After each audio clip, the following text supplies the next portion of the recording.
सभी मित्रों को राम राम। मित्रों, मैं फिर से स्वागत करता हूं अशोक कुमार मीणा राजस्थान यूट्यूब चैनल पर। देखिए, पंचायती राज व्यवस्था की आप लोगों को विशेष डिमांड थी सर एक छोटा वीडियो दिया जाए पंचायती राज व्यवस्था पर। बिल्कुल वही मैं दे रहा हूं आप लोगों को। देखिए, भारतीय संविधान का जो अनुच्छेद 40 है साथियों, ये नीति निर्देशक तत्वों के तहत ये ध्यान रखें आप लोग, ये कहा गया है कि राज्य ग्राम पंचायतों का गठन करेगा। और महात्मा गांधी जी की भी यही इच्छा थी, महात्मा गांधी जी का भी यही मानना था कि जो प्रशासन है साथियों, जो आप लोगों को सत्ता है, सत्ता का विकेंद्रीकरण हो और गांवों तक जाए, ये ध्यान रखें आप लोग।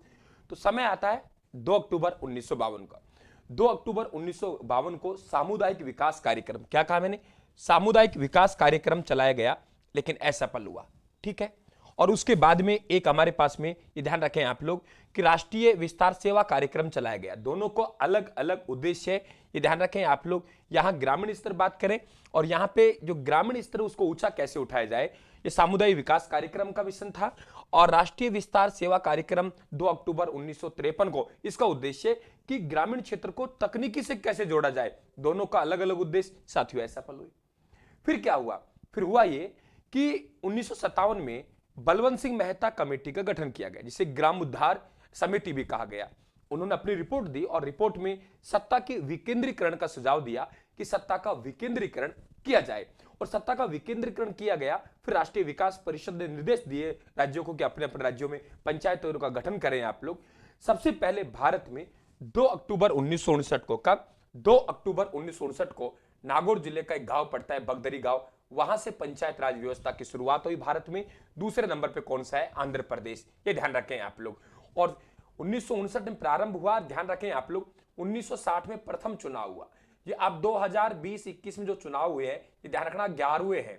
पंचायत राज व्यवस्था कौन से इलेक्शन है, 11वें। प्रथम कब हुए, 1960 में। प्रारंभ कहां से हुई, 1959 में। चलता रहा मित्रों, आगे जाके फिर सफलता नहीं मिली। फिर अनेक कमेटियों का गठन किया गया। 77-78 में अशोक मेहता कमेटी गठन किया। उन्होंने कुछ अलग ही सुझाव दिए कि भाई ऐसे दो सदस्यीय पंचायत राज व्यवस्था होनी चाहिए। एमएल सिंघवी कमेटी गठन किया। उन्होंने पंचायतों का पुनर्जीवन नाम से समिति बनी और इन्होंने कहा कि पंचायतों को संवैधानिक दर्जा दिया जाना चाहिए। मित्रों, प्रयास हुए हमारे भारतीय संविधान में कैसे हम इन्हें संवैधानिक दर्जा दे, ये ध्यान रखें आप लोग।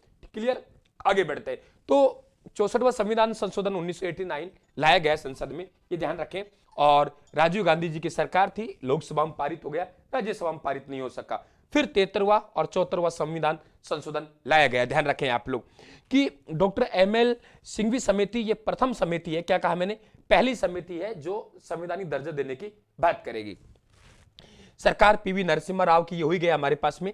73वां संविधान संशोधन विधेयक 1992 जो कि पंचायत राज पंचायतों से संबंधित है, और 74वां संविधान संशोधन 1992 जो कि नगर पालिकाओं से संबंधित है। इन पर जो हस्ताक्षर हुए राष्ट्रपति जी द्वारा, राष्ट्रपति जी शंकर दयाल शर्मा साहब थे, तो इनके द्वारा हस्ताक्षर 20 अप्रैल 1993 को हुआ। और 73वां संविधान संशोधन जो कि पंचायतों से संबंध रखता है, वो 24 अप्रैल को लागू हुआ। इसलिए ध्यान रखें आप लोग, पंचायती राज दिवस जो हम मनाते हैं, ये ध्यान रखें आप लोग, ये कब मनाते हैं, 24 अप्रैल को। ठीक है, पंचायत राज दिवस कब मनाते हैं, 24 अप्रैल को। संविधान में भाग 9, अब देखिए भाग 9 के अनुसूची 11, अनुसूची 12, भाग 9 की बात आती है पंचायतें, भाग 9 कै की बात आती है, ये ध्यान रखें आप लोग, नगर पालिकाएं। अनुसूची 11 की बात आती है कि 29 विषय है पंचायती राज पंचायतें। अनुसूची 12 की आती है 18 विषय है, तो आप लोग कहेंगे नगर पंचायतें। ध्यान रखें आप लोग, नगर पालिकाएं, दोनों बात ध्यान रखेंगे आप लोग। फिर हमारे बात करें संविधान भाग 9 में अनुच्छेद 243 से 243 अणे जोड़े गए, अनुसूची 11वीं जोड़ी गई, विषय 29।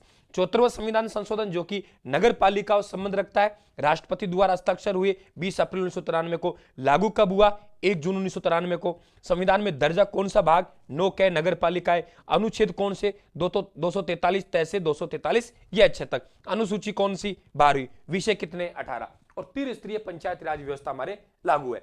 ग्रामीण स्तर पर बात करें हम लोग तो ग्राम पंचायत, अगर खंड स्तर बात करें पंचायत समिति, और साथियों उच्च स्तर बात करें तो जिला परिषद। ये 3 गठन आपको पता है कि यहां सबसे नीचे जो बात करेंगे हम लोग, प्रथम इकाई वे है ग्राम पंचायत। ग्राम पंचायत का मुखिया राजनीतिक सरपंच होगा, बाकी ग्राम विकास अधिकारी प्रशासनिक होगा। ठीक है, अगर हम लोग पंचायत लेवल बात करें, प्रधान होगा राजनीतिक। हम ग्राम विकास अधिकारी की बात करेंगे तो वे किसमें होगा, आप लोगों के मुखिया होगा प्रशासनिक। जिला परिषद में जिला प्रमुख मुखिया हो गया राजनीतिक, और मुख्य कार्यकारी अधिकारी हो गया, ये कौन सा मुखिया हो गया, ये हो गया आपके प्रशासनिक मुखिया। सब बातें आपको पता होना चाहिए। तो अगले में हम लोग बात करेंगे, यहां हमने पूरी तरीके ये बात की, अगले में हम लोग बात कर लेंगे कि किस तरीके से सरपंच का इलेक्शन होता है। वे सब बातें हम लोग दोहराते रहेंगे साथियों। तो मुझे नहीं लगता कि किस तरीके से संविधान में दर्जा मिला पंचायतों को, ये ध्यान रखें। अब ग्राम सभा, वेरी इंपॉर्टेंट क्वेश्चन। राज्य निर्वाचन आयोग, राज्य निर्वाचन आयोग का काम है केवल ये पंचायती राज व्यवस्था संबंधी इलेक्शन करवाना।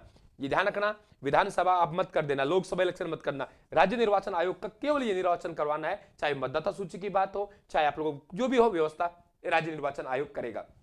ग्राम सभा हम लोग कहेंगे 243 कै में, ग्राम सभा 243 कै में। और वे कहता है कि ग्राम सभा क्या है, ग्राम सभा हम कहेंगे गांव में वे सभी व्यक्ति जो साथियों मतदाता सूची में अंकित है, गांव के यानी ग्राम के सभी मतदाता है, वे ग्राम सभा के सदस्य होते हैं। और ग्राम सभा को ध्यान रखें ग्रामीण विधायिका के नाम से भी जाना जाता है। ध्यान रखें ग्राम सभा की 4 बैठक होती हैं, अध्यक्ष करता है, वे अध्यक्षता कौन करता है, सरपंच करते हैं, बराबर आपको पता होना चाहिए। सब बातें आपकी अंगुली पे होनी चाहिए, ये बातें सभी, ठीक है। थैंक यू, धन्यवाद, राम राम साहब।